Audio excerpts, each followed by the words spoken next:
বর্তমান পরিস্থিতিতে জনসাধারণের জানমাল ও সরকারি গুরুত্বপূর্ণ স্থাপনার সার্বিক নিরাপত্তায় বাংলাদেশ সেনাবাহিনীর সদস্যরা মোতায়েন রয়েছেন।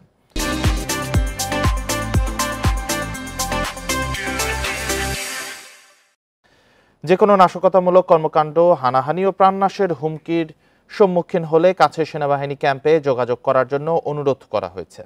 এক্ষেত্রে মিথ্যা তথ্য প্রদান ও গুজবে আতঙ্কিত হয়ে সেনাবাহিনীকে বিভ্রান্ত করা থেকে বিরত থাকতে বলা হয়েছে। বুধবার আন্তঃবাহিনী জনসংযোগ পরিদপ্তরের আইএসপিআর এক বিজ্ঞপ্তিতে সেনাবাহিনীর সহায়তা নিতে যোগাযোগের জন্য দেশ জুড়ে বিভিন্ন ক্যাম্পের নম্বর দেওয়া হয়েছে। বিপদে পড়লে এসব নম্বরে যোগাযোগ করতে বলা হয়েছে।